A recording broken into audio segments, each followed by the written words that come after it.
Hi, I'm Dan Abe, Executive Producer at 343. And this year at E3, we're really excited to announce Halo Anniversary to the world. We wanted to give an example of campaign, so we used Silent Cartographer to really highlight some of the exciting features we're developing for the game. And now we want to share this with the rest of the world. So this is really your chance to get a behind-the-scenes peek at what we're doing with Halo Anniversary. Hope you enjoy. Okay, so let's dive right in and take a look at Silent Cartographer. This is exactly the same demonstration we gave to the press at E3.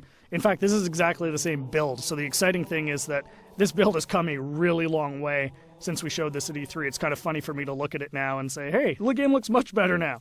So the first thing you're going to see immediately on the fly-in is the graphical upgrade. I mean, the game looks fantastic. We spent a lot of time really lovingly bringing this into the current generation and, working very hard to make sure that this looks like a current generation title, something everyone can look at and just say, wow, this game looks fantastic.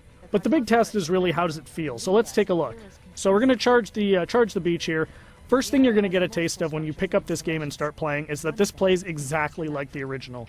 That was a core development principle for us, is this game needed to play exactly the way it did 10 years ago. I mean, this is the game that launched a generation of shooters, so we had to make sure that that feeling was identical to that experience that everybody remembered 10 years ago, because this is really a gift to the fans. This is a way to relive the experience of playing Halo 1 for the first time, so we really wanted to make sure it was identical.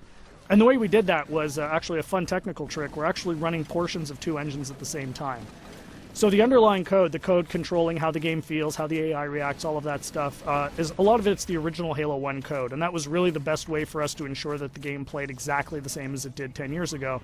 But on top of that, we've layered a new graphics engine that allows us to, make the game look fantastic and look like a current generation title. So it's really a great mix of the two. So at the end of the day, your Halo fan gets a game that plays exactly like they remember, but looks like a current generation title. We get some other benefits from this as well. As I said earlier, and I say this all the time, the primary goal for this game is to make sure Halo fans can relive the experience of what it was like to play 10 years ago. And one of the big tools we have in our box to do that is Classic Mode. So what's Classic Mode? At the touch of a button, you can swap back and see how the game looked 10 years ago. So here it is. This is, Halo 1 10 years ago. And it's really a magical feature for Halo fans, because this just lets you go back in time and see exactly how this game looked 10 years ago. But the fun part is you can come back at any time. So Classic Mode gives you the ability to go back and forth whenever you want at the campaign. So one of the things that's fun to do is get out to a spot like this that, just looks beautiful. You've got the water, the sun reflecting over it, the Halo ring in the background, and say, hey, what did this look like 10 years ago?